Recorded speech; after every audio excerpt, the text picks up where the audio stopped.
I should have known that October night would change everything. But when you're sleeping under bridges and digging through dumpsters just to survive, you don't think about destiny.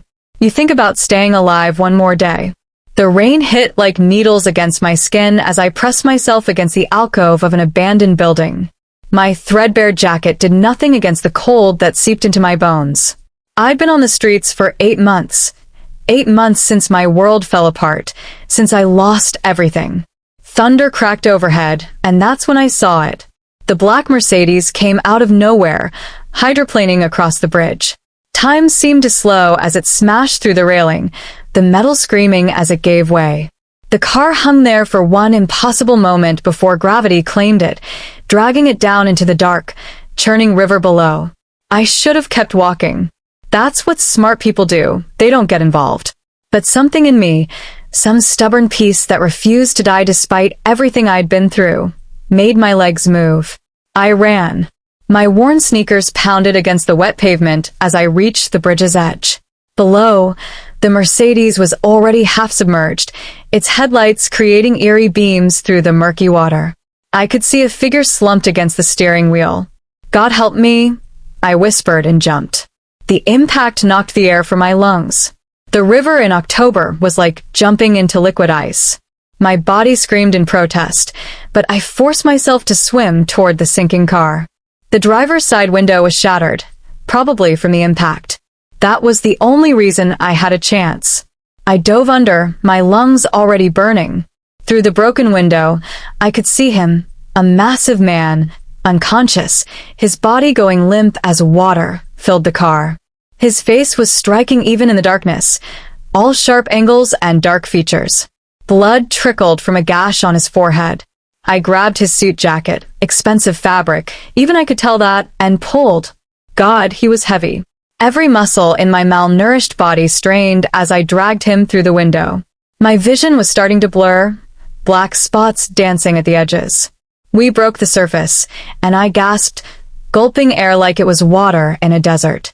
I hooked my arm under his chin the way I'd learned in a high school lifeguard class a lifetime ago, and kicked toward the shore. Each stroke felt impossible. He had to weigh over 200 pounds of pure muscle.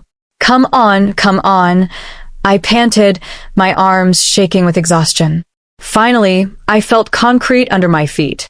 I dragged him onto the embankment, collapsing beside him. His lips were blue, his chest still. No. I didn't just risk my life for nothing. I positioned my hands on his chest and started compressions. 1, 2, 3, 4. I counted, pushing down with all my remaining strength. After 30 compressions, I tilted his head back, pinched his nose, and breathed into his mouth. Nothing. Don't you dare die on me, I growled, starting compressions again. My arms felt like they were on fire, but I couldn't stop. Wouldn't stop. Suddenly, he convulsed. Water erupted from his mouth as he coughed violently, his body rolling to the side. His eyes flew open, and what eyes they were! Even in his disoriented state, they were the most intense eyes I'd ever seen. Dark, piercing, intelligent. And right now, fixed directly on me. Sirens wailed in the distance, getting closer. I tried to stand, to slip away before the police arrived and started asking questions I couldn't answer, but my legs gave out. His hand shot out faster than I would have thought possible for someone who'd just nearly drowned. His fingers wrapped around my wrist, not painfully but firm. Unmovable. Who? He coughed, water still sputtering from his lips. Who are you? Before I could answer, headlights flooded the embankment. But these weren't police cars. 3 black SUVs screeched to a halt, and men in expensive suits poured out, all of them armed. The man still gripping my wrist looked at them and rasped one word that made my blood run cold. Moretti. I'd heard that name whispered in alleys and dive bars. Dante Moretti. The man who owned half the city's underground. The man even criminals feared. And I'd just saved his life.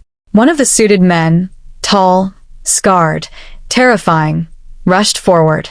Boss. We thought. I'm alive. Dante cut him off, his voice gaining strength with each word. His eyes never left mine. Because of her. The scarred man looked at me like I was an insect he wanted to crush. "Sir, the police. Take us home. Now." Dante's grip on my wrist tightened slightly. "All of us." "Wait," I started to protest. "You saved my life," Dante interrupted, finally releasing my wrist only to cut my face with surprising gentleness. Even weak, his touch sent electricity through me. "That makes you mine now. And I protect what's mine." Before I could process his words, strong arms lifted me. The last thing I saw before darkness claimed me was Dante's intense gaze watching me as they carried us both toward the SUVs. I jumped into a river to save a stranger. I had no idea I'd just dove into something far more dangerous. I woke up warm for the first time in months. The sensation was so foreign that panic hit me before I even opened my eyes. Warmth meant shelter, and shelter meant someone might want something from me. On the streets, nothing came free. My eyes flew open. I was lying on the softest thing I'd ever felt, a bed with silk sheets the color of cream. Above me, a chandelier sparkled with what looked like actual crystals. The room around me was bigger than the entire apartment I'd grown up in. I bolted upright and immediately regretted it. My body screamed in protest, every muscle reminding me of last night's rescue. The river. The drowning man. Dante Moretti. Easy. The voice came from the shadows near the window, making me jump. "You're safe." He stepped into the morning light filtering through floor-to-ceiling windows, and my breath caught. Last night, unconscious and half-drowned, he'd been striking. Awake and alert, Dante Moretti was devastating. He had to be 6'4", all broad shoulders and lean muscle evident even through the fresh black suit he wore. His dark hair was styled back from a face that belonged on magazine covers, if magazines featured men who looked like they could kill you with their bare hands and not lose sleep over it. The only evidence of last night's accident was a butterfly bandage above his left eyebrow. But it was his eyes that held me frozen. Dark brown, almost black, and so intense I felt like he could see straight through me. "How long have I been asleep?" I asked, hating how small my voice sounded. 14 hours. He moved closer, and I noticed a slight stiffness in his gait, the only sign he'd nearly died. "You exhausted yourself saving me. The doctor said you were severely malnourished and dehydrated. How long have you been on the streets?" I pulled the silk sheets higher, suddenly aware I was wearing clothes I didn't recognize, soft cotton pajamas that fit perfectly. "Who changed me?" "My housekeeper, Maria. She's been with my family for 30 years. You were unconscious and hypothermic." His expression didn't change, but something flickered in those dark eyes. "You're evading my question. You're not entitled to my life story just because..." I started, but he cut me off by sitting on the edge of the bed. This close, I could smell him, expensive cologne mixing with something darker, more dangerous. "I died last night," he said quietly, his voice like gravel and silk. My heart stopped. I was gone. And you, a girl who had nothing, who owed me nothing, dragged me from that river and breathed life back into my lungs. He leaned closer and my heart hammered. "So yes, I think I'm entitled to know your name at least." "Maya," I whispered. "Maya Torres." "Maya." The way he said it made my name sound like a prayer and a possession all at once. Beautiful name for a beautiful savior. Before I could respond, the bedroom door burst open. A man I recognized from last night, the scarred one, strode in with 3 others, all armed. "Boss, we have a situation." "The Castellanos are..." He stopped short, noticing me. "This conversation isn't for civilians." Dante's hand shot out, gripping my wrist exactly as he had last night. But this time, he wasn't weak. This time, I felt the full strength of the man I'd saved, and it was terrifying and thrilling in equal measure. "She stays," Dante said flatly. "Continue, Marco." Marco's jaw tightened, but he nodded. "The Castellanos are claiming responsibility for the bridge. They're saying it was a warning. They want the docks, and they're willing to go to war. Let them try." Dante's voice dropped to something deadly. "Triple security on all our holdings. Find out who helped them. Someone on our side fed them my route." I want names by tonight. As Marco and his men discussed strategy, mentions of shipments, territories, and things that made my stomach turn, the reality of my situation crashed over me. I hadn't just saved a man. I'd saved a criminal. A powerful, dangerous criminal who now had me in his mansion. I tried to pull my wrist free. Dante's grip tightened almost imperceptibly. When the men finally left, I turned on him. Let me go. I saved your life. That doesn't give you the right to keep me prisoner. Prisoner? He stood, pulling me to my feet with him. We were inches apart. Look around, Maya. Does this look like a prison? A gilded cage is still a cage. Something like respect flashed across his face. You're not afraid of me. Should I be? Everyone else is. He raised his free hand, and I forced myself not to flinch. His fingers brushed my cheek so gently it made my chest ache. But not you. Even now, you look at me like you're ready to fight. Because I am. I didn't survive 8 months on the streets to become someone's, whatever you think I am. You want to know what I think you are? He leaned in, his lips almost touching my ear, his breath warm against my skin. Mine. I protect what's mine, Maya. And you just became the most valuable thing in my world. Why? I demanded, even as my traitorous body responded to his closeness. I'm nobody. Nobody. He pulled back just enough to meet my eyes, and what I saw there made my breath catch. You're the girl who jumped into freezing water without hesitation to save a stranger. The girl who fought death itself and won. The girl who looked at Dante Moretti and didn't see a monster. His thumb traced my lower lip. You're not nobody. You're extraordinary. A knock at the door broke the moment. A kind-faced older woman entered, carrying a tray of food that made my stomach growl audibly. Maria, Dante said, finally releasing my wrist. Make sure Maya eats. All of it. And show her the wardrobe I had prepared. Prepared? I echoed. How did you? I have excellent people. He was already walking toward the door. Rest today.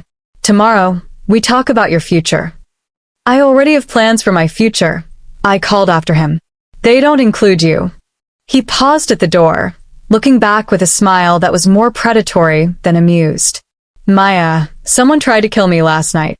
Until I find out who, anyone associated with me, is in danger. His expression hardened. That includes you. The moment you pulled me from that river, you painted a target on your back. My blood ran cold. What? The Castellanos have eyes everywhere. They know about you. They know you saved me. He said it so matter-of-factly, like he was discussing the weather. So you can stay here, under my protection, in luxury and safety. Or you can go back to the streets and wait for them to find you. Your choice. It wasn't a choice. It was a trap dressed up as salvation. I'll stay, I said through gritted teeth. But only until this is resolved. Of course. That dangerous smile widened. Whatever you need to tell yourself, Principessa. He left, and I sank back onto the bed, my mind racing. I'd saved his life, and somehow, in doing so, I'd tied mine to his. Maria set the breakfast tray on my lap, her eyes kind but knowing. Eat, child. You'll need your strength. For what? I asked, though I wasn't sure I wanted the answer. She patted my hand gently. For whatever comes next with Mr. Moretti. That man, when he decides he wants something, heaven and hell can't stop him from keeping it.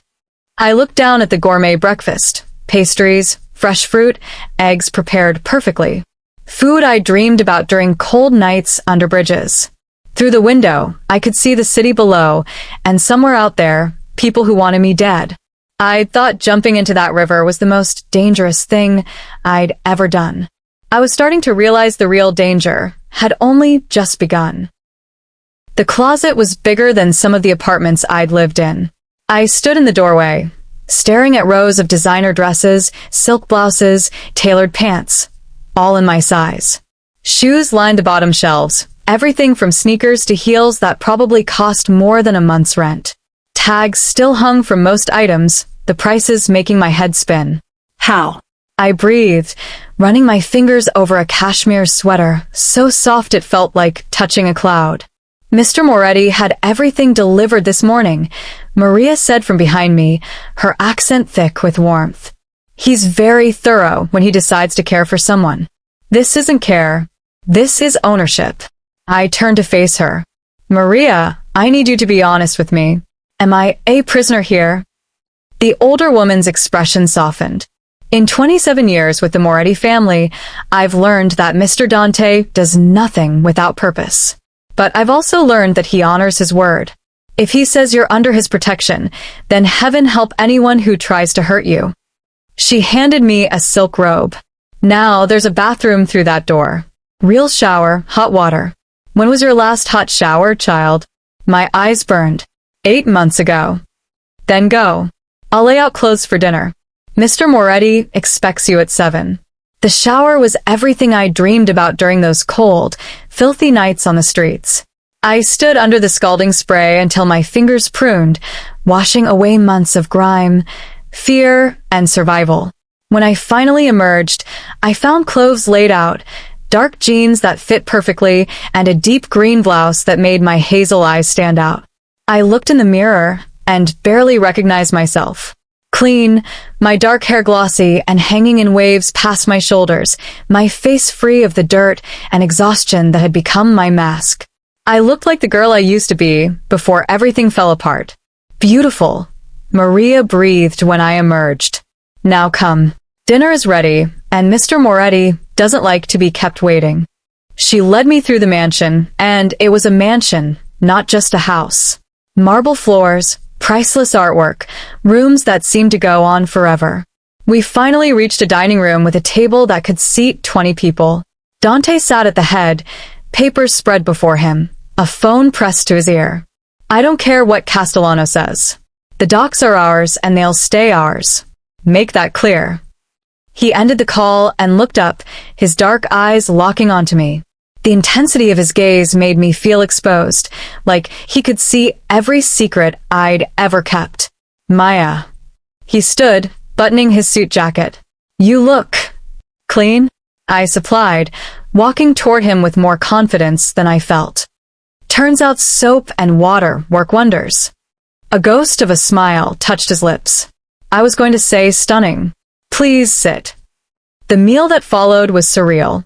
Course after course of food I'd only seen in magazines, served by silent staff who appeared and disappeared like ghosts.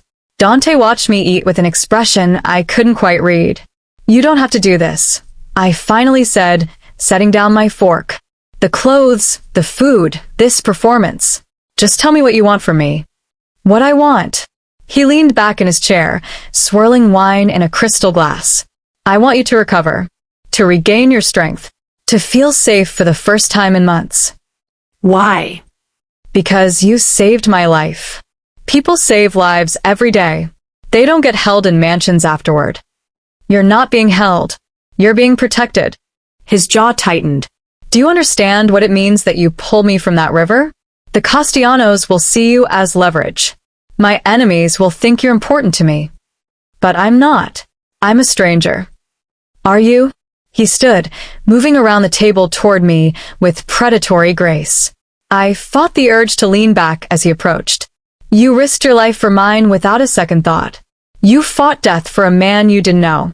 That's not the action of a stranger, Maya.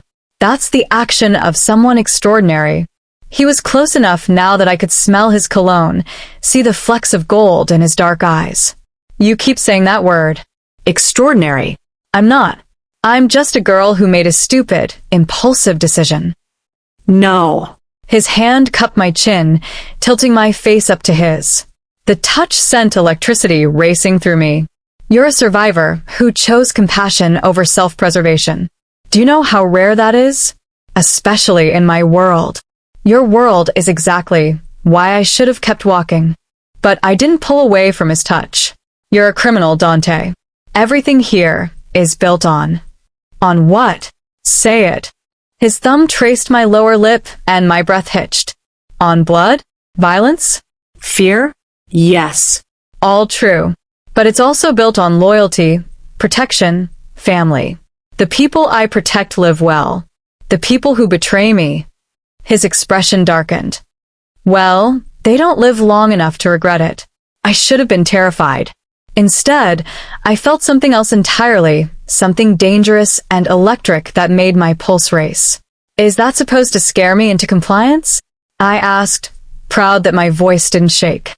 No. He released my chin, stepping back, and I hated the loss of his warmth.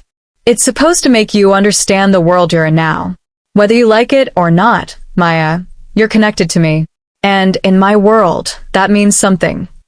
A man burst into the dining room, Marco, his second in command. Boss, we have a problem. The security feeds show. He stopped seeing me. This isn't for her. She stays, Dante said flatly. Continue. Marco's jaw worked, but he nodded. There was a breach. Someone got through our perimeter. We found this. He held up a photograph. My blood ran cold. It was me from this afternoon, standing at the bedroom window. They know where she is, Marco said grimly. The Castellanos sent a message. They want the girl, or they're coming to take her. Dante's entire demeanor changed. The man who'd been touching me so gently moments ago disappeared, replaced by something deadly. How many men at the gates? 20. Another 30, patrolling the grounds. It's a fortress. Not enough. Dante turned to me, and for the first time since I'd met him, I saw something like fear in his eyes. This is my fault. I should have been more careful. I should have. You should have let me leave, I whispered. I could have disappeared. They would have found you. He moved to me again, his hands gripping my shoulders. At least here, you have a chance. At least here, I can... An explosion rocked the mansion. Dante shoved me behind him as the window shattered. Gunfire erupted outside, the sound of automatic weapons tearing through the peaceful evening. Alarms blared. Get her to the safe room, Dante shouted at Marco. Now. What about you? I grabbed his arm as he pulled a gun from inside his jacket. He looked at me, and in that moment I saw the truth. Whatever this was between us, this strange, intense connection that had formed in less than a day, it was real. And it was dangerous.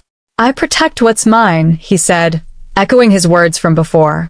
Then he kissed me, hard and fast and desperate. When he pulled back, his eyes burned with something fierce. Stay alive, Maya. That's an order. Marco grabbed my arm, pulling me toward a hidden door in the wall. The last thing I saw before the panel closed was Dante walking toward the sounds of gunfire, his gun raised, a dark angel moving to face hell itself.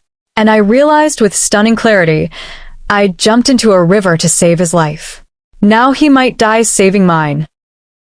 The safe room was exactly what it sounded like, a reinforced concrete box hidden in the heart of the mansion. No windows, steel door, and enough supplies to last weeks. It was a prison disguised as protection. I paced like a caged animal while Marco stood guard by the door, his weapon drawn, his expression carved from stone. How long? I demanded for the 10th time. Until it's safe. His tone said the discussion was over. Above us, I could hear the muffled sounds of gunfire. Each shot made me flinch, made me think of Dante out there, exposed because of me. This is insane, I muttered, running my hands through my hair. People are dying because I pulled him from a river. Because I tried to do the right thing. No. Marco's voice was surprisingly gentle for such a hard man. People are dying because the Castellanos are greedy bastards who've been looking for an excuse to start a war. You're just the excuse they chose. Don't take that weight on yourself. How can I not? If I'd just walked away, then the boss would be dead. He looked at me with something like respect. And for what it's worth, I've never seen him look at anyone the way he looks at you. In 15 years, I've never seen him give a damn about anyone outside the family. My heart hammered. It's been one day. You can't know someone in one day. You can when the person shows you who they are through their actions. Marco's expression softened slightly. The boss told me what you did. How you didn't hesitate. How you fought to save him even when your own body was giving out. That's character, Ms. Torres. And character is worth more than time in our world. Before I could respond, the sounds above stopped. The sudden silence was somehow more terrifying than the gunfire. Marco pressed his finger to his earpiece, listening. His face remained impassive, but something flickered in his eyes. What? I demanded. What's happening? The perimeter is secure. All hostiles neutralized. He paused. The boss is asking for you. Relief flooded through me so powerfully, my knees went weak. He's okay. Some scrapes, nothing serious. He won't let the medic touch him until he sees you're safe. Marco actually smiled. Stubborn bastard. The walk back through the mansion revealed the extent of the attack. Bullet holes in walls, shattered windows, blood on marble floors. Staff members were already cleaning, replacing, repairing, as if this was routine. Maybe in Dante's world, it was. I found him in his study, standing by the window with his back to the door. His jacket was gone, his white shirt torn and stained with blood. But he was alive, solid, real. Dante, I breathed. He turned, and the look on his face made my heart stop. Relief, hunger, possession, all tangled together in his dark eyes. In 3 strides, he was across the room, his hands cupping my face, his forehead pressing against mine. You're okay, he murmured, more to himself than me. Thank God you're okay. I was in a safe room. You were the one out there. I pulled back enough to look at him.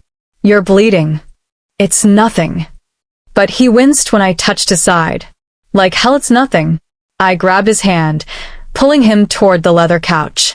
Sit. Where's the first aid kit? Maya, I'm fine. Sit, I said firmly. Or I'll make you sit. Something flickered across his face. Surprise, amusement, heat. He sat. I found the first aid kit in his desk drawer and knelt between his legs, reaching for the buttons of his shirt. My fingers trembled slightly as I undid them, revealing smooth skin over hard muscle, marred by a long gash across his ribs. You call this nothing? I grabbed antiseptic and gauze. This needs stitches. I've had worse. His voice was rough, and when I glanced up, his eyes were locked on my face with such intensity one forgot how to breathe. Much worse. Well, now you have me to patch you up, so maybe you'll have less worse in the future. I cleaned the wound as gently as I could, but he still hissed. Sorry. Don't be. His hand came up, his fingers threading through my hair. Do you know what I thought about out there? When the bullets were flying, and I wasn't sure we'd hold them off. What? I whispered, my hands stilling on his ribs. I thought about you. About those moments under the water when I was dying and you refused to let me go. About waking up and seeing your face. About the fact that I'd known you less than a day and you'd already changed everything. His thumb stroked my cheek. I thought, I just found her. I can't die now. Not when I just found her. My throat tightened. You barely know me. I know you're brave. I know you're stubborn. I know you have a good heart despite everything you've been through.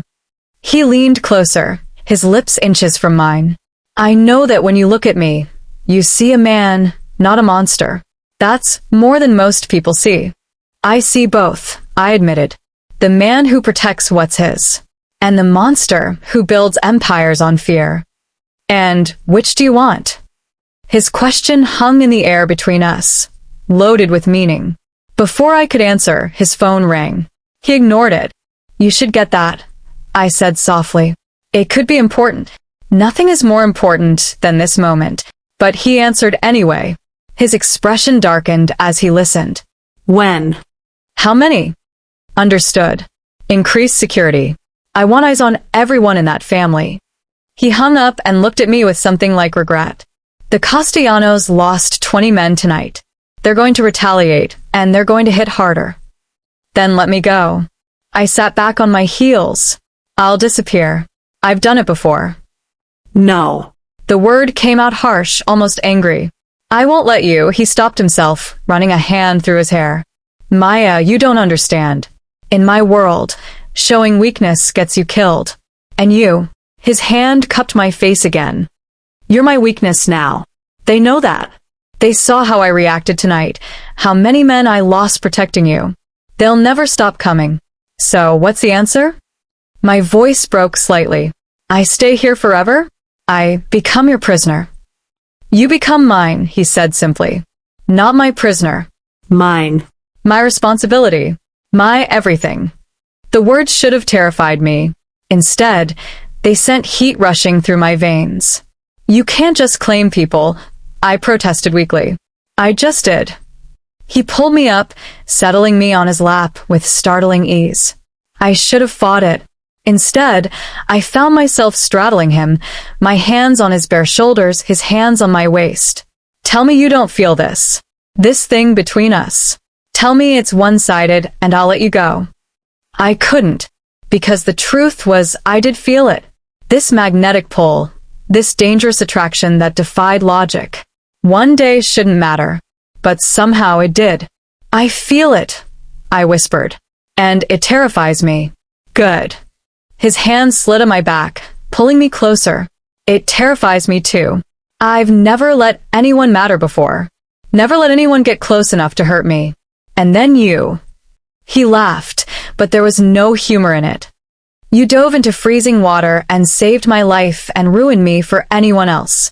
All in one night. Dante.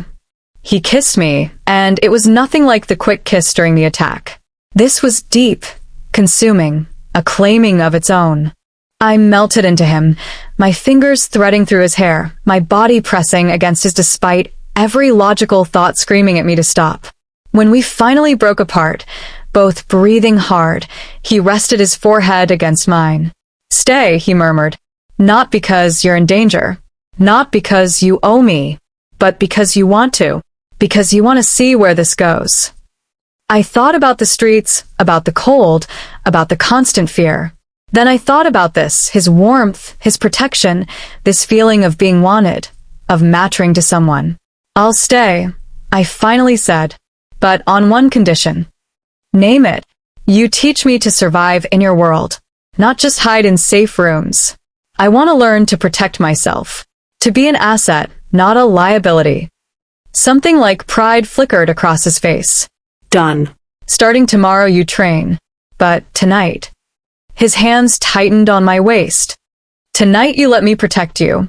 Let me hold you and know you're safe. There were 100 reasons to say no. But looking into his eyes, seeing the vulnerability beneath the danger, I found myself nodding. He stood, lifting me with him like I weighed nothing, and carried me toward his bedroom. As he laid me down on his bed, his lips finding mine again, I realized something terrifying and exhilarating. I was falling for a monster, and he was falling right back, and at arm's length.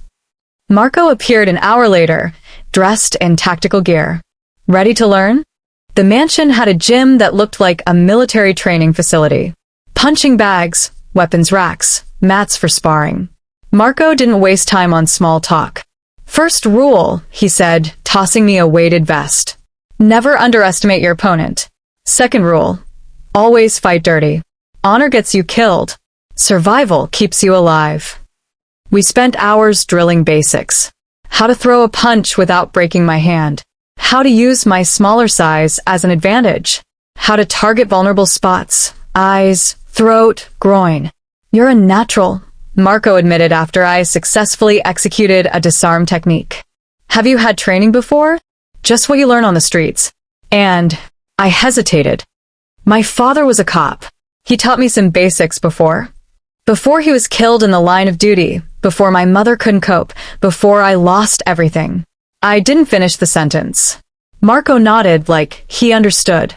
The boss said you're a survivor. I see it now. We moved on to firearms. He started me on a small pistol, teaching me grip, stance, breathing. The weight felt foreign and terrifying in my hands.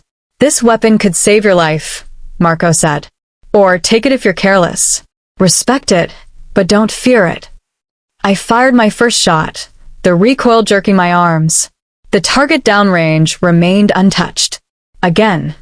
By the 100th shot, I was hitting the target consistently. By the 200th, I was grouping shots center mass. Marco watched with approval. You learn fast. That's good. You'll need to. We were taking a water break when his earpiece crackled. His expression darkened. How many? Jesus. Okay. Increase perimeter security. He stopped listening. Then his eyes cut to me. Understood. I'll tell her. My stomach dropped. What? The Castellanos just released a video. You should see it. He pulled out a tablet, pressing play. The screen showed a man I didn't recognize. Older, distinguished, dangerous. He sat in what looked like a throne room, surrounded by armed men. Dante Moretti, the man said, his accent thick. You cost me 20 men. You embarrass me in front of the other families.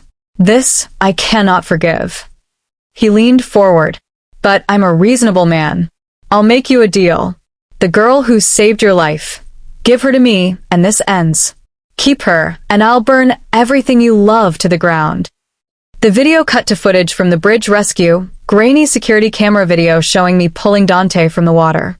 Then it showed photos of the mansion, of me at the window, clear shots that proved they'd been watching. You have 48 hours, the man continued. After that, we come for her. And we won't stop until she's dead. The video ended. I stared at the blank screen, my hands shaking. Who was that? Vincent Castellano, head of their family. Marco's voice was grim. This is bad, Maya. This is very bad. He just made you the most valuable target in the city. Then give me to them, I said, my voice hollow. End this before more people die. Not an option. Why not? I'm nobody. I'm not worth a war. You are to the boss. Marco gripped my shoulders, forcing me to meet his eyes. Listen to me. In Dante's world, you don't show weakness. You don't back down. And you sure as hell don't give up what's yours just because someone demands it. That video wasn't a negotiation. It was a declaration of war. And Dante never loses. But the sound of helicopters cut through the air. Multiple helicopters. Marco's earpiece exploded with chatter. His face went white. They're not waiting 48 hours. They're here now. Alarms blared throughout the mansion. Staff scattered, some toward safe rooms, others toward weapons caches. Marco grabbed my arm, pulling me toward the door. We need to get you to the safe room. Now. What about Dante? Where is he? 20 minutes out. We just have to hold until. The windows exploded inward as armed men on ropes descended from the helicopters. Gunfire erupted, the sound deafening in the enclosed space. Marco shoved me behind a concrete pillar, returning fire with deadly precision. Go, he shouted. Safe room. Now. But I couldn't move. Couldn't breathe. Couldn't think past the fact that this was happening because of me. People were dying because I'd saved one man's life. A Castellano soldier emerged from the smoke, his gun raised. Marco was reloading, wouldn't get his weapon up in time. Training took over. I grabbed the pistol from Marco's backup holster, raised it the way he taught me, and fired. The soldier dropped. Marco stared at me. Did you just? I learned from the best, I said, my voice surprisingly steady despite my shaking hands. Now, let's get to that safe room before. A hand grabbed my hair from behind, yanking me backward. I screamed, my gun clattering away. An arm wrapped around my throat, cutting off my air. The boss wants her alive, a voice growled in my ear. Vincent will pay extra for. I drove my elbow back into his ribs, just like Marco taught me. When his grip loosened, I dropped to the floor and swept his legs. He went down hard. Marco finished him with a shot. Not bad, kid, he said, pulling me to my feet. Now move. We ran through corridors filled with smoke and gunfire, Marco clearing the way. We were almost to the safe room when a figure stepped out of the shadows. Vincent Castellano himself. Well, well. He smiled, and it was the smile of a predator who'd cornered his prey. The girl who started a war. Pretty little thing. I can see why Dante wants to keep you. Stay back, Marco warned, his gun trained on Vincent's head. Shoot me, and my men will level this place. Vincent's smile widened. I'm just here to talk to the girl. Woman-to-man conversation, as it were. I have nothing to say to you, I said, proud that my voice didn't shake. Oh, but you do. You see, you have a choice. Come with me now, and I'll call off the attack. All these people will live. Or hide in your safe room while I burn this mansion to the ground with everyone in it. He pulled out his phone, showing footage of explosives being placed throughout the building. Your choice, sweetheart. What's more important, your safety or their lives? I looked at Marco, saw the answer in his eyes. Don't you dare. Then I looked at Vincent, at the man who'd killed dozens just to hurt Dante. And I made my choice. I'll go with you, I said. But you call off the attack right now. Prove they're safe, and I'll walk out with you willingly. Maya, no. Marco started. It's okay, I said softly. This ends now. Vincent made a call. The gunfire stopped. The explosives were disarmed remotely. I watched him do it. He kept his word. Smart girl. He held out his hand. Now come. We have much to discuss. I took a step toward him. And that's when the wall exploded. Dante came through the wall like an avenging angel, smoke and debris swirling around him. Blood streaked his face, his shirt was torn, and he looked like death incarnate. You made a mistake, Castellano, he said, his voice deadly calm. You came to my home. You threatened what's mine. Nobody survives that. Vincent's smile never wavered.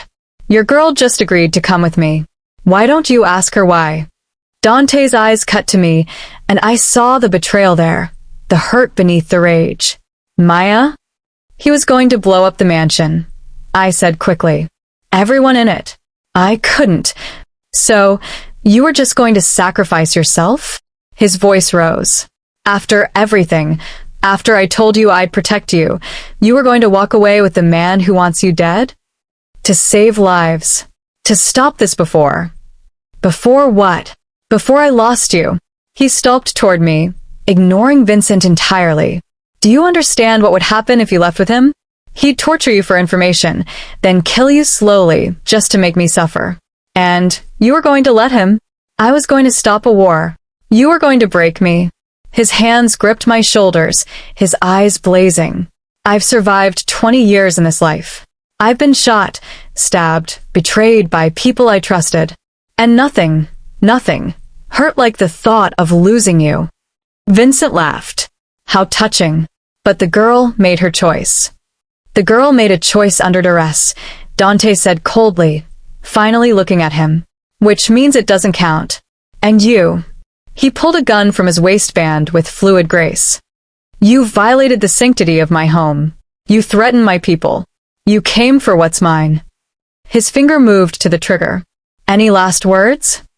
Kill me and you start a war with every family in the city, Vincent said, but for the first time, his confidence wavered. I'm under their protection. Touch me and what? They'll come for me. Dante smiled, and it was terrifying. Let them. I'll bury them all next to you. Dante, wait, I said, grabbing his arm. If you kill him, then he dies knowing he failed. Dante's eyes never left Vincent. Marco, escort Mr. Castellano out. Tell him if he ever sets foot on my property again, I'll kill everyone he loves before I kill him. Slowly. Marco moved forward, his gun trained on Vincent. Let's go.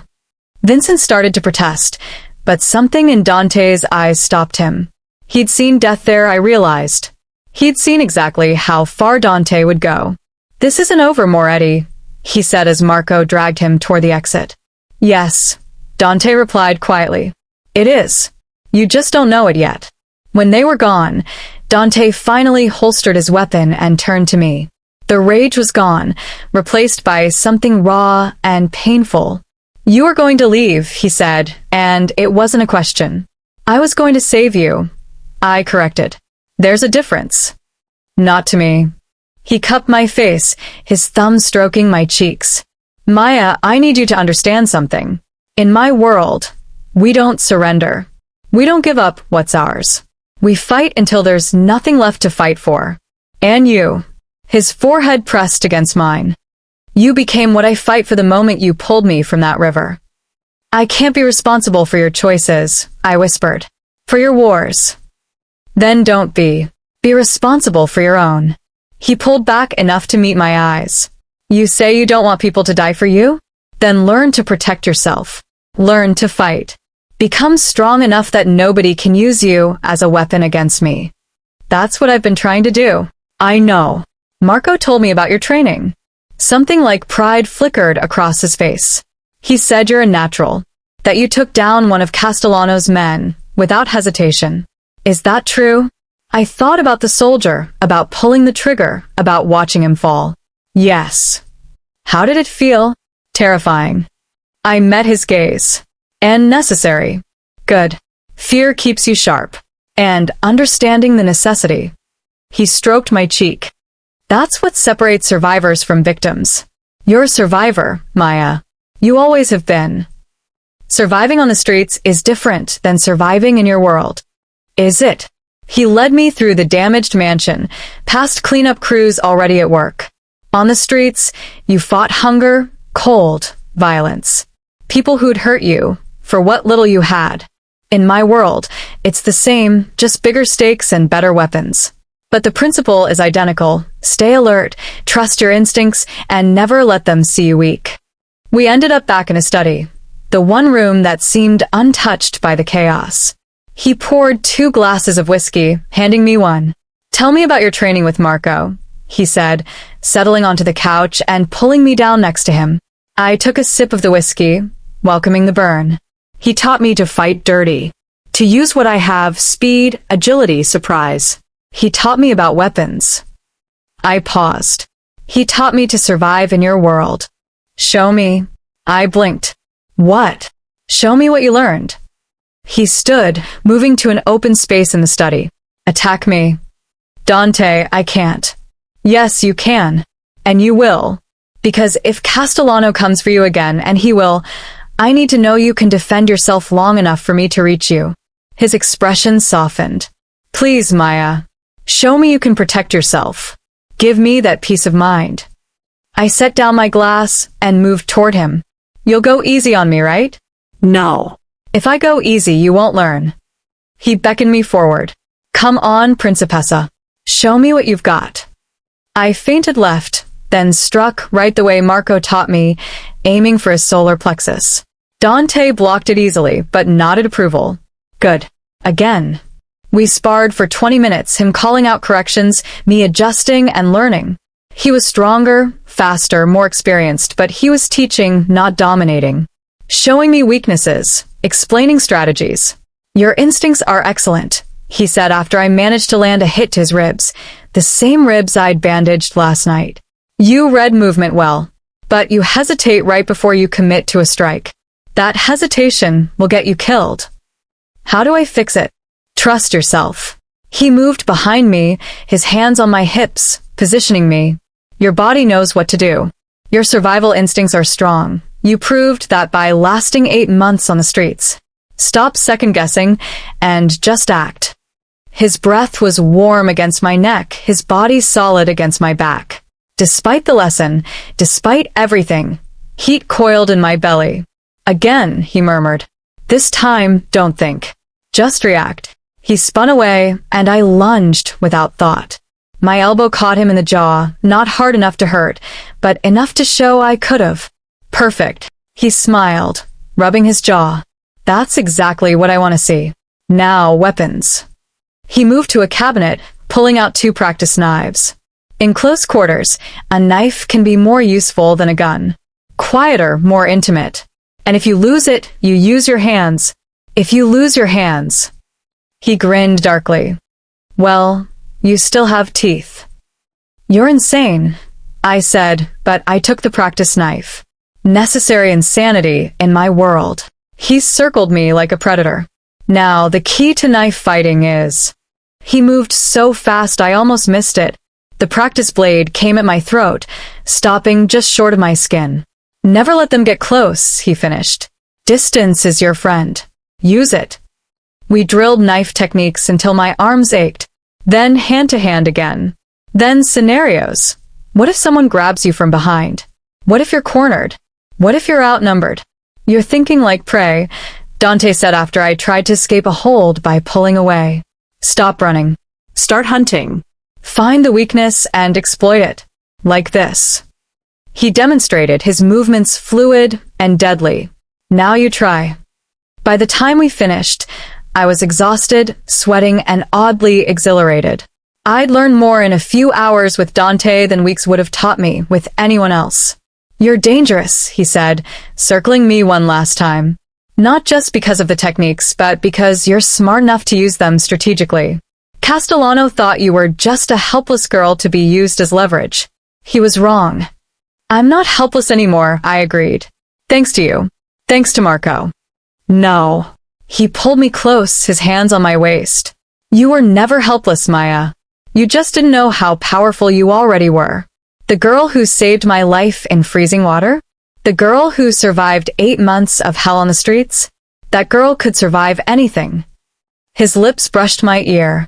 I just gave her the tools to fight back. Why? I leaned back to look at him. Why invest all this time in teaching me? You could just keep me locked in a safe room. Because you're not a doll to be locked away. His expression was fierce. You're a warrior who deserves to stand beside me, not behind me. And because. He hesitated, something vulnerable crossing his face. Because when Castellano had you today, when I thought I might lose you, I realized something. What? That I'm in love with you.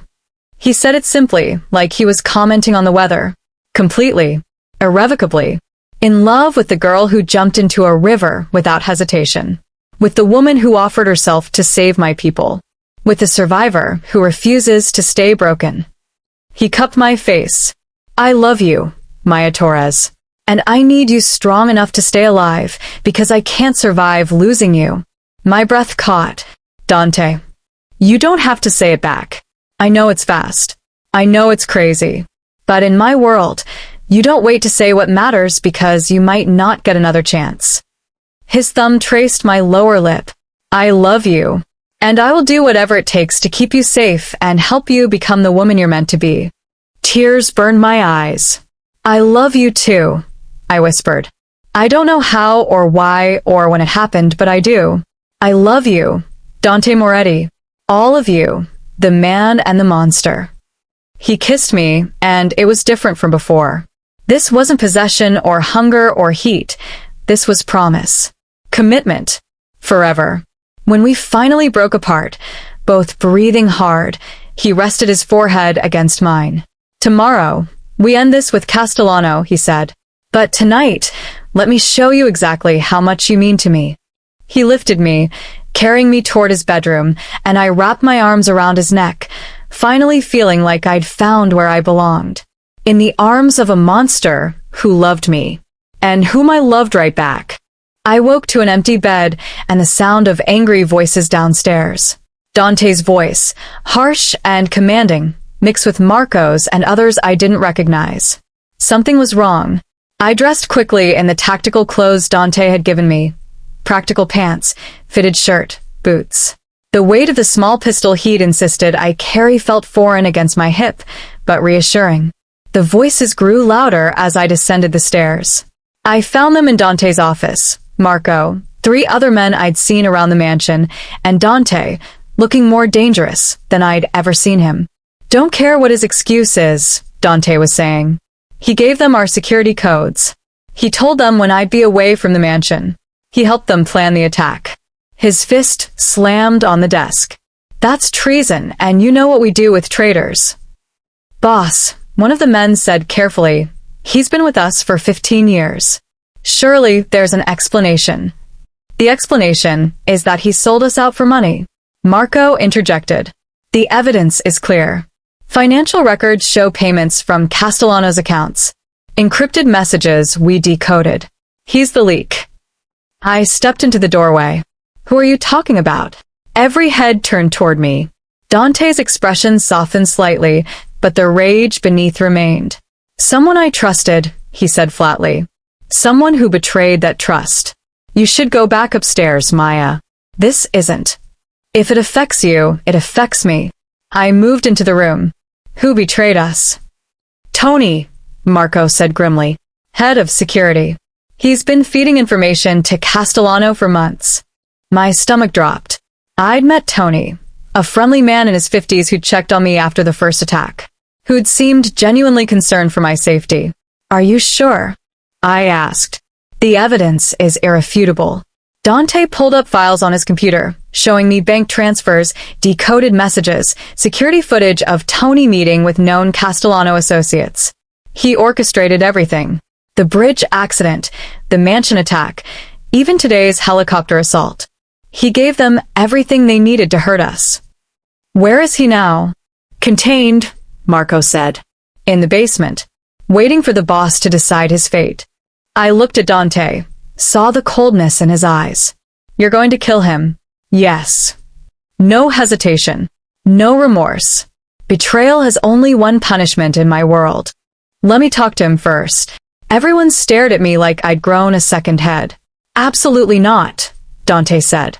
Maya, this man tried to have you killed, which is exactly why I want to talk to him. I met his gaze steadily. I need to understand why. I need to hear him explain how he could betray people who trusted him, who treated him like family. I swallowed. I need to know if this is what your world really is. Betrayal and death and cycles of violence that never end. Something flickered in Dante's eyes. Understanding, maybe, or respect. You're testing me. Testing whether I'm the man you love, or just the monster you fear. I know you're both. I'm trying to understand which one leads. He studied me for a long moment. Then he nodded. Marco, bring Tony up. But Maya, his hand caught my wrist. If he makes one wrong move, I'm ending this. Understood? Understood. They brought Tony up in chains, his face bruised, his expensive suit torn. When he saw me, something like shame crossed his features. Miss Torres, he said quietly, I'm sorry you have to see this. Are you sorry I have to see it, or sorry you did it? I asked, surprised by how calm my voice was. He looked at the floor. Both. Why? I moved closer, ignoring Marco's protective stance. Why betray Dante? He trusted you. He treated you like family. Family. Tony laughed bitterly. You think this is family? This is a crime syndicate built on blood and fear. Dante talks about loyalty, but what he means is ownership. And I was tired of being owned. So, you sold him out to Castellano? Dante's voice was deadly quiet. You gave them the information they needed to kill me, to hurt Maya, to attack our people. That's your definition of freedom? Castellano offered me a way out. Tony's voice rose. $10 million and safe passage to Europe. A chance to actually live instead of just survive in your shadow. I took it, and I'd do it again. Even knowing it would get innocent people killed? I asked. Innocent. Tony looked at me with something like pity. Girl, there's no innocent people in this world. Everyone here chose this life. Everyone here profits from violence and fear. Don't delude yourself into thinking otherwise. She didn't choose this, Dante said, moving to stand beside me. She jumped into a river to save a stranger. That's more honor than you've shown in 15 years of service. Honor doesn't pay the bills. Honor doesn't give you freedom. Honor gets you killed in this world. Tony met Dante's eyes. You know I'm right. Deep down, you know that the only way to survive is to be harder, colder, more ruthless than everyone else. It's what you've built your empire on. Wrong. Dante's hand found mine, lacing our fingers together. I built my empire on loyalty, on protecting my people, on keeping my word. Things you clearly never understood. Loyalty is just another word for chains. Tony's smile was bitter. But you'll figure that out eventually. They all do. I studied Tony's face, the defiance, the justification, the complete lack of remorse. And I understood something crucial. You're not sorry, I said softly. Not about the betrayal, not about the people who died, not about anything except getting caught. You're just angry it didn't work. Smart girl. His eyes hardened. Smarter than I expected. So what happens now? Dante kills me. You both pretend it's justice instead of murder, and the cycle continues. No, I said, surprising myself. Now you tell us everything. Every contact with Castellano, every piece of information you sold, every plan you helped arrange. You give us everything we need to end this war. And maybe you get to walk out of here alive." Tony laughed. "You think I'm stupid enough to believe that? The moment I talk, I'm dead. Either from you or from Castellano for betraying him. There's no walking away from this." "Then you have nothing to lose by talking," I pointed out. "At least this way, you might survive long enough to see another sunrise." Something shifted in his expression, calculation, self-preservation. "What's your offer?" I looked at Dante, who raised an eyebrow but nodded slightly, letting me lead. "Full confession. Names, dates, plans. Everything. In exchange, we don't kill you. We don't turn you over to Castellano. We put you somewhere you can't hurt anyone else, but you keep breathing." I leaned closer. "That's more mercy than you deserve, and more than you'll get from anyone else." Tony was quiet for a long moment. Then, "I want it in writing. Signed by Moretti. Witnessed by his men. I want insurance." "Done," Dante said immediately. "Marco, draw up the agreement." Over the next 3 hours, Tony talked. He revealed 2 more insiders working for Castellano. He gave us details on planned attacks, financial arrangements, even the location of Castellano's primary safe house, the one place he thought nobody knew about. "That's everything," Tony finally said, his voice hoarse. "Every dirty secret, every betrayal. Now honor your word, Moretti." Dante studied the documents Marco had prepared, pages of information that could end the war with Castellano in one coordinated strike. "I always honor my word," he said quietly. Then he pulled his gun. "No." I grabbed his arm. "We had a deal." "Yes." "We agreed not to kill him." Dante's smile was cold. "I'm not going to kill him. You are." The room went silent. "What?" I stared at him. "Dante, I can't. You said you needed to understand my world. This is my world, Maya. Justice. Consequences. The price of betrayal."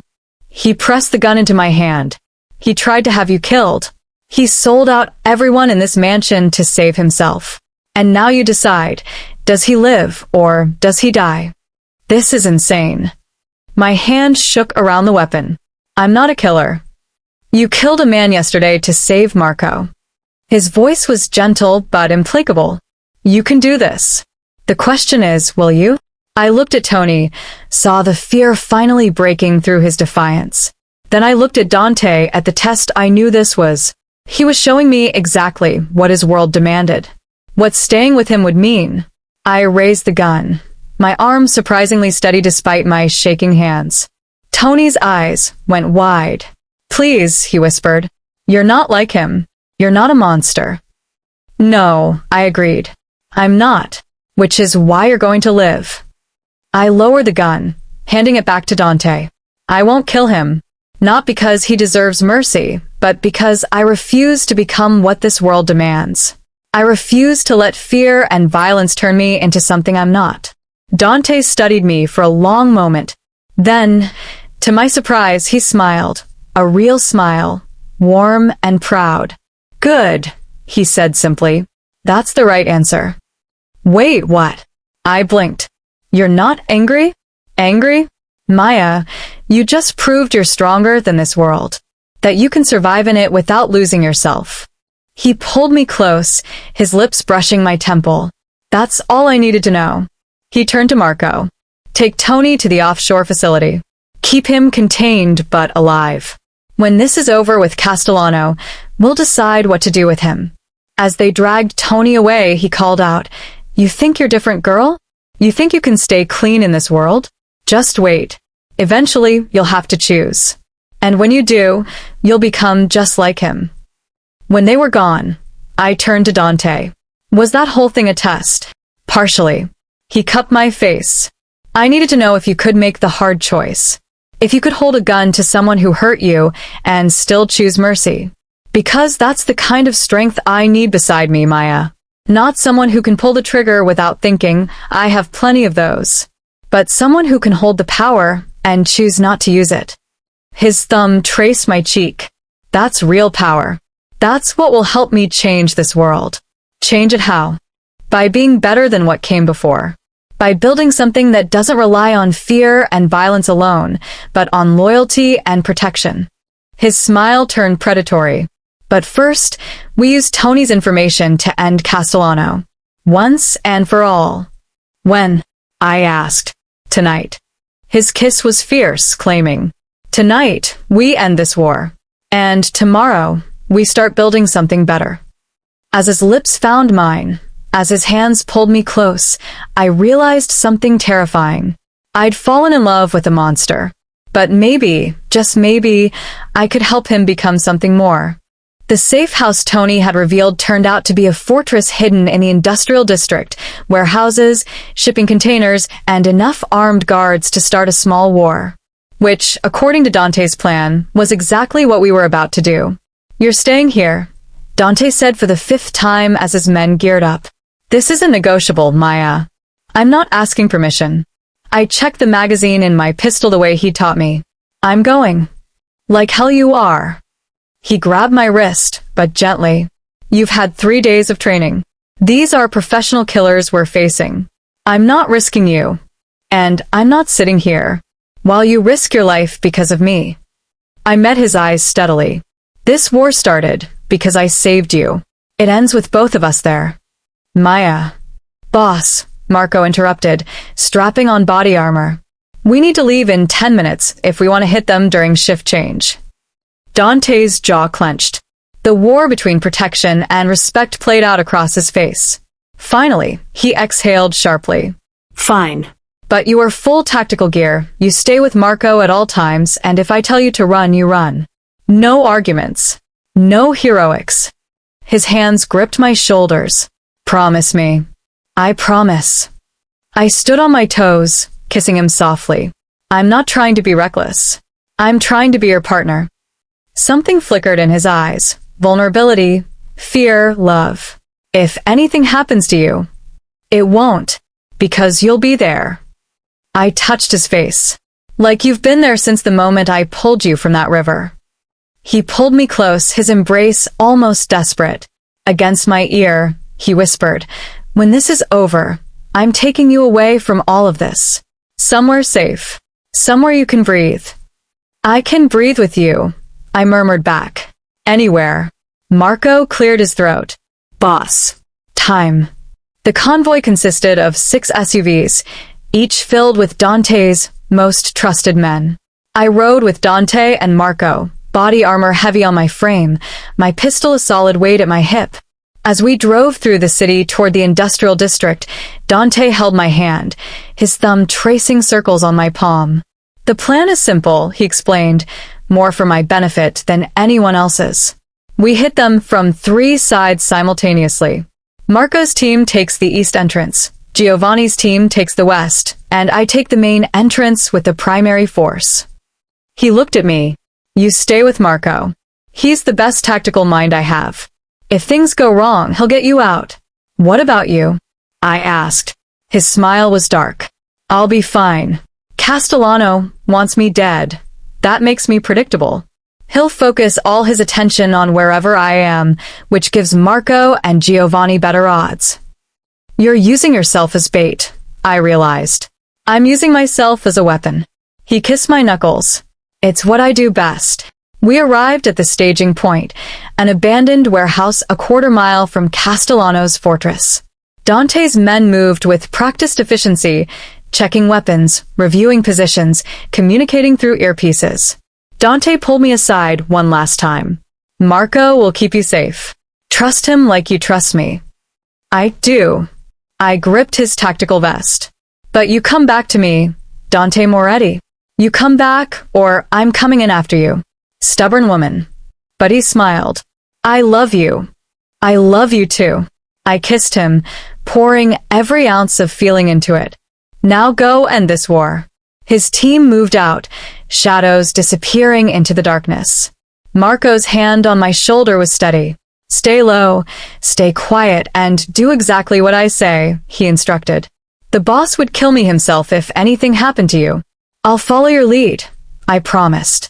We moved through the industrial maze, Marco's team flowing like water around obstacles. 6 men total, all armed to the teeth, all moving with lethal precision. The eastern entrance came into view, a heavy steel door guarded by two of Castellano's men. Marco made a hand signal. Two of his men raised silenced weapons. The guards dropped without a sound. "Move," Marco whispered. We breached the door, entering a dimly lit corridor. The intel Tony had provided was accurate. We were in the service section, away from the main force. We could hear voices ahead, the sounds of normal conversation. They didn't know we were here. Not yet. An alarm suddenly blared through the building. Dante's team had engaged. "Go, go," Marco shouted, and all pretense of stealth vanished. We ran through corridors, Castellano's men appearing from doorways and side passages. Marco's team moved like a machine, each covering the other, their shots precise and deadly. I stayed in the middle of the formation like Dante had ordered, my weapon ready, but not needed, until we rounded a corner and came face to face with a dozen armed men. "Down." Marco yanked me behind a concrete pillar as bullets chewed through the walls. His men returned fire, the sound deafening in the enclosed space. I peeked around the pillar, saw one of Castellano's men flanking our position. My training took over. I raised my pistol, breathed out, and fired. He dropped. "Nice shot," Marco called. "But stay behind cover." The firefight lasted 30 seconds that felt like hours. When it ended, all of Castellano's men were down, and we'd lost no one. But I could hear more coming. "We need to move," one of Marco's men said, "before they box us in." We pushed deeper into the complex, following the route Tony had mapped. The sounds of battle echoed from other sections, Dante's team, Giovanni's team, all converging on the central area where Castellano would be. We burst into a large open space, what looked like a converted warehouse floor. And there, across the room, I saw Dante. He was magnificent and terrible, moving through Castellano's men like death incarnate. His movements were fluid, deadly, each shot finding its target. Blood spattered his face, but his expression was cold, focused. And then I saw Castellano himself, emerging from a fortified position, a rocket launcher on his shoulder, aimed directly at Dante. "No!" The scream tore from my throat. Everything happened at once. Marco tried to grab me, but I was already moving. Dante's head whipped toward my voice, distraction breaking his focus, for just a second. Castellano's finger moved to the trigger. I raised my pistol and fired. Once. Twice. 3 times. The first shot missed. The second hit Castellano's shoulder. The third struck the rocket launcher itself. The explosion was massive. The blast wave knocked me off my feet, my ears ringing, my vision blurred. Strong hands pulled me up, Marco, his mouth moving, but I couldn't hear him. He was pointing, dragging me toward where the explosion had occurred. Through the smoke and debris, I saw Dante lying motionless on the ground. No, no, no. I tore free from Marco, running toward him. My hands found his face, his neck, searching for a pulse. "Dante! Dante, please!" His eyes opened, dazed but alive. "Maya?" His voice was rough. "What, did you just shoot a rocket launcher?" "Technically, I shot the man holding the rocket launcher," I said, my voice breaking as tears streamed down my face. "Are you okay? Are you hurt?" "Just," he coughed, sitting up with my help. "Just my pride. You saved my life. Again. That's what partners do." I helped him stand, his arm around my shoulders. Around us, the sounds of battle were dying down. Dante's men were securing the area, rounding up survivors. Castellano's body lay 20 feet away, killed by his own weapon. "It's over," Marco said, appearing beside us. "We've secured the compound. Castellano's entire leadership is either dead or captured. His organization is finished." Dante looked at me, really looked at me, covered in dust and debris but standing tall. "You were supposed to stay with Marco." "I did. Until you needed me more." I touched his face. "I told you, partners." He pulled me into a kiss that tasted of smoke and blood and victory. When we broke apart, he rested his forehead against mine. I'm getting you out of this world, he murmured. Tonight. Tomorrow. As soon as possible. This life, this violence, you deserve better. I deserve you, I corrected. All of you. The man who protects his people. The leader who honors his word. Yes, even the part that lives in darkness. I met his eyes. But you're right about one thing. We both deserve better than this constant war. So, let's build something better. Together. He studied my face, seeing the determination there. The strength. The woman I'd become in just a few days. Together, he agreed. But first, he turned to his men, his voice ringing with authority. Burn it all. Every shipment, every record, everything connected to the Castellanos. I want their empire erased from history. As his men moved to comply, Dante laced his fingers with mine. Let's go home. We walked out of that warehouse together, leaving behind the violence and blood.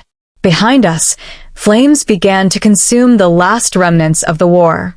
But as we climbed into the SUV, as Dante pulled me close, I couldn't shake the feeling that something wasn't finished. That peace had been bought too easily.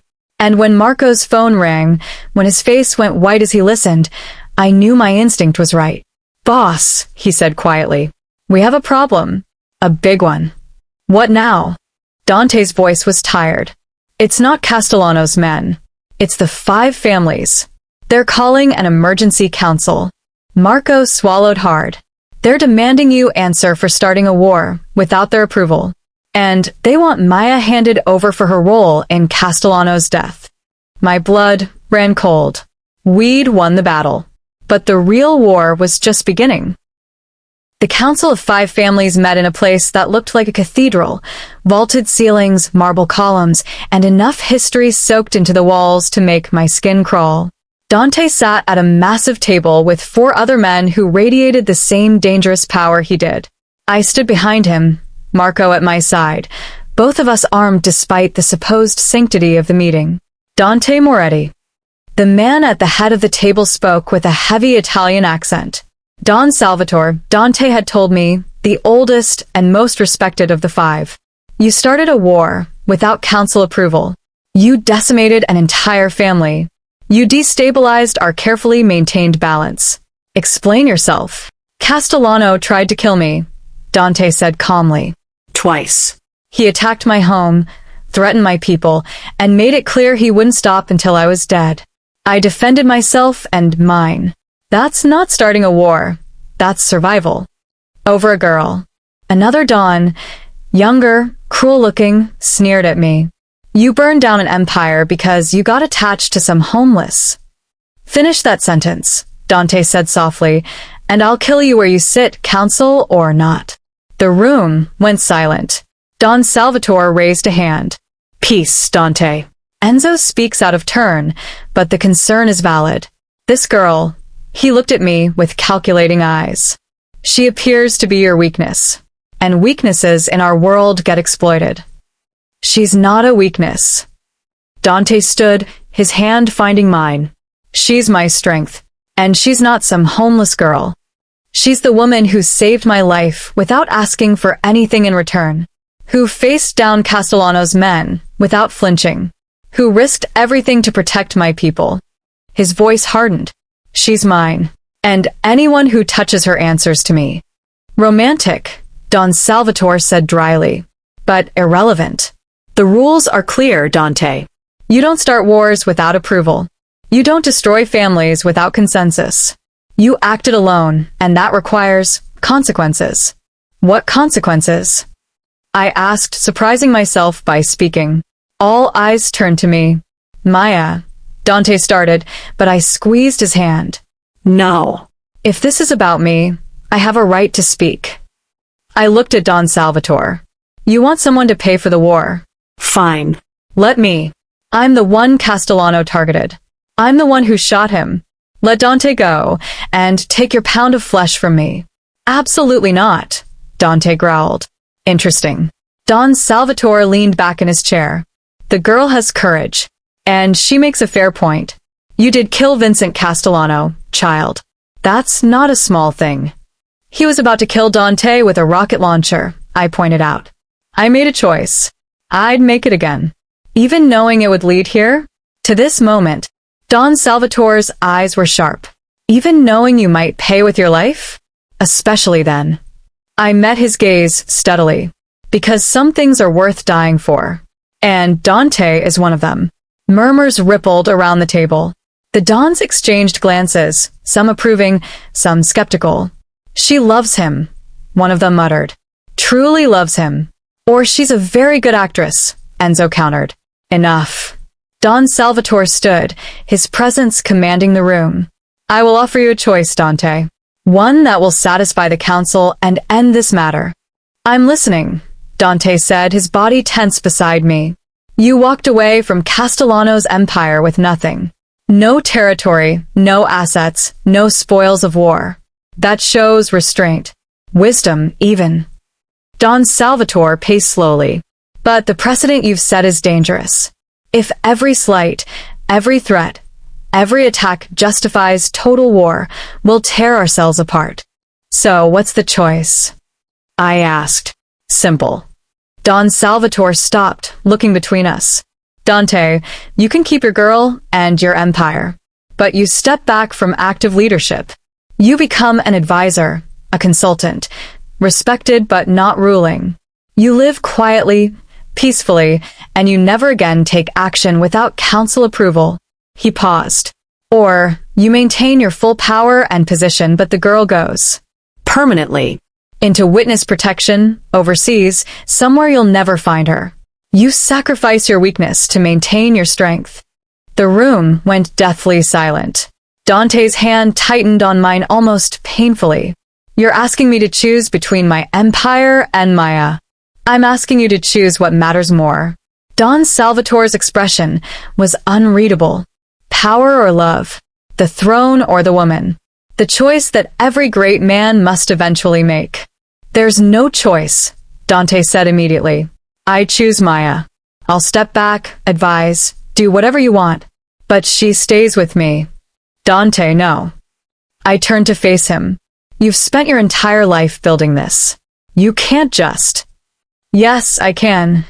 He cupped my face, his eyes intense. Maya, I've had power. I've ruled through fear and violence. And I was empty, dead inside. Until you. His thumb traced my cheek. You brought me back to life. You showed me there's more to existence than just surviving. Without you, I'm just a monster with an empire. With you, I'm a man who is something worth living for. But your people will be fine under new leadership. Marco can take over. He's ready. Dante's smile was sad but genuine. I've been looking for an excuse to leave this life, Maya. I just didn't realize it until you gave me something to leave it for. How touching, Enzo said mockingly. The great Dante Moretti, brought down by a homeless girl. Your father would be ashamed. My father, Dante said coldly, was a cruel man who died alone because he valued power over everything else. I won't make his mistakes. Then it's decided. Don Salvatore nodded. Dante Moretti steps down as head of his family. Marco Russo assumes leadership. Dante remains as advisor but takes no direct action without council approval. In exchange, the girl lives, and this matter is closed. Wait, I said suddenly. I have another option. Everyone stared at me. Maya, what are you doing? Dante whispered urgently, giving us a real choice. I addressed the council. You say Dante can't have both power and me, because I'm his weakness. But what if I'm not? What if I'm an asset? Explain, Don Salvatore said, intrigued. For the past 8 months, I've survived on the streets. I know the city's underbelly in ways none of you do. I know the people you ignore, the homeless, the addicts, the forgotten ones who see everything and are seen by no one. My heart pounded, but my voice stayed steady. You want intelligence networks? I can build you one from the ground up, made of people you'd never think to use. People who are invisible. Interesting, Don Salvatore mused. But why would we trust you? Because I love Dante, which means I'm invested in his survival, in his success. I looked at each Don in turn, and because I proved today that I'm willing to kill to protect what's mine. That makes me useful in your world, doesn't it? Silence. Then Don Salvatore laughed, a genuine, surprised sound. She's right. Ruthless and smart. No wonder you fell for her, Dante. He looked at the other Dons. I propose a compromise. Dante keeps his position, but shares power with Marco for the next year, a transition period. The girl proves her value by building this intelligence network. If she succeeds, they both stay in full power. If she fails, he shrugged. Then Dante steps down as originally offered. And if the other families object? One Don asked. Then they'll have to go through all of us, Don Salvatore said firmly. I'm tired of unnecessary bloodshed. Dante defended himself and his people. That's his right. And I'd rather have him and his girl as stable allies than create a power vacuum by forcing him out. The vote was quick. 4-1 in our favor. Only Enzo voted against us. As we left the cathedral, Dante pulled me into the shadows, his kiss fierce and grateful. You're insane, he murmured against my lips. You just committed yourself to building a spy network for the mob. I committed myself to building a life with you. I corrected. Whatever that takes. You could have let me walk away. We could have had peace, safety. We would have had regret. I touched his face. You love this life, Dante. Not the violence, but the protection, the power to keep people safe, the ability to make real change. I saw it in your eyes when Don Salvatore asked you to choose. You didn't want to give it up. I wanted you more. And now you have both.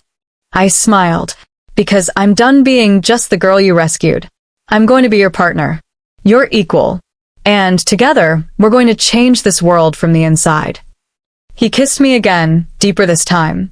When we finally broke apart, his smile was pure mischief. Marco's going to kill us both when he finds out about your plan. Probably. I laced my fingers with his as we walked toward the waiting SUV. But he'll help anyway. Because that's what family does. Family. The word settled over me like a warm blanket. I'd lost my family once, lost everything. But maybe, just maybe, I was building something new. Something worth fighting for. As we drove away from the cathedral, Dante's arm around me, I looked back one last time. The war was over. The council was satisfied. But my real work was just beginning. And I couldn't wait to start. 6 months later, the foundation's ribbon-cutting ceremony was everything I'd hoped for. The building stood in one of the city's roughest neighborhoods, a place I'd once called home during my darkest days. Now it was a beacon of hope, Maya's haven, offering shelter, job training, and support for the homeless youth of the city. I stood at the podium in a designer dress that still felt foreign, looking out at the crowd. Reporters, city officials, donors, and in the back, trying to be inconspicuous, Dante and his men. My two worlds colliding in the best possible way. 8 months ago, I began, my voice steady despite the nerves. I was sleeping under a bridge, wondering if I'd survive another night. I was invisible, forgotten, one of thousands struggling just to exist. I paused, finding Dante's eyes in the crowd. And then I made a choice. I saw someone in trouble, and instead of walking away, I jumped into freezing water to help. That choice changed my life in ways I never could have imagined. I gestured to the building behind me. This foundation exists because I learned something important. We all have the power to save each other. Sometimes it's dramatic, pulling someone from a sinking car. Sometimes it's simple, offering food, shelter, a second chance. But every act of compassion ripples outward, creating change we can't always see. The speech continued, but my mind drifted to the past 6 months. Building the intelligence network had been harder than I'd expected, but incredibly rewarding. The people I'd known from the streets, the ones society overlooked, became my most valuable assets.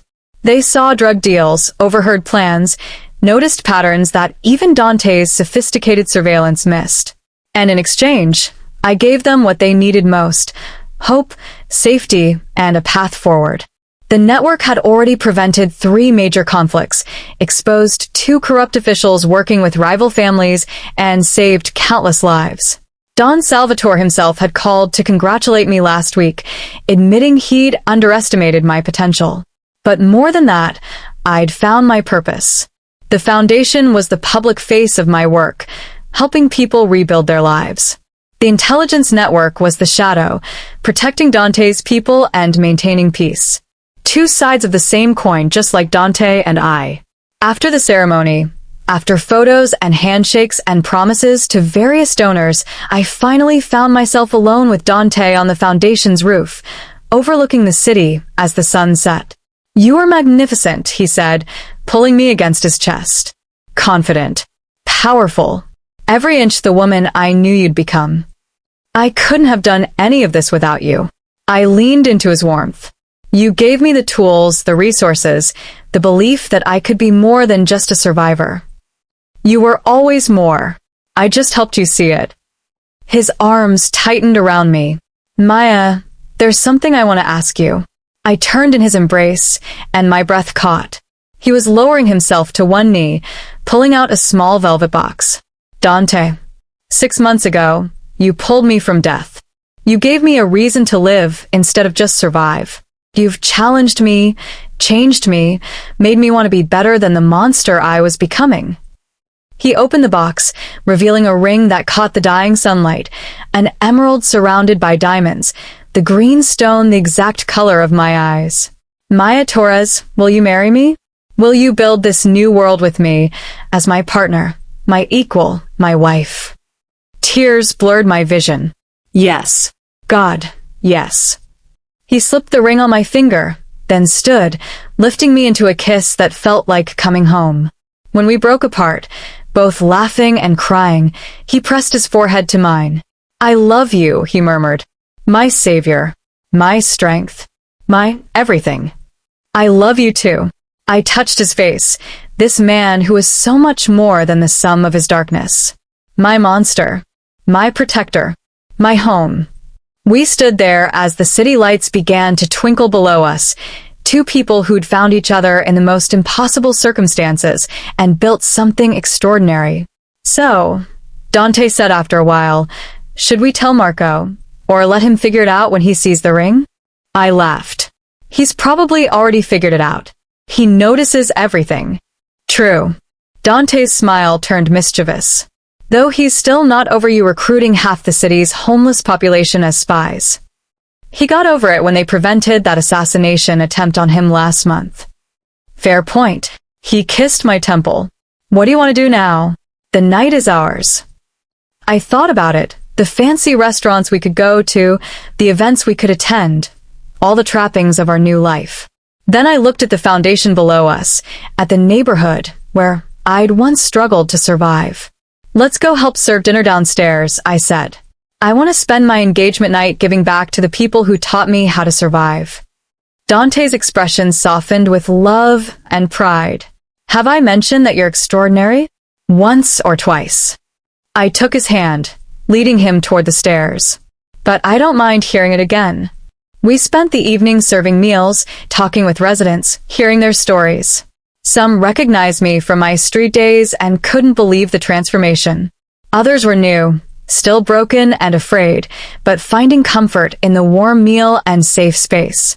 One girl, maybe 16, with hollow eyes I remembered seeing in the mirror, approached me hesitantly. "Is it true," she asked, "that you used to be like us?" "Yes," I said honestly. 8 months ago, I was sleeping under the bridge 2 blocks from here. And now you're..." She gestured at everything.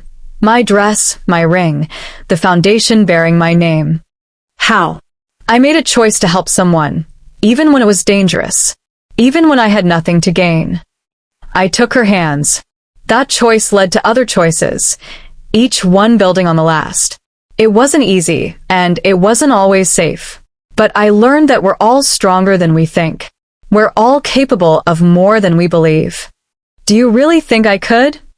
She trailed off, hope and fear warring in her expression. "I think you can do anything you set your mind to." I squeezed her hands, starting with staying here tonight in a warm bed.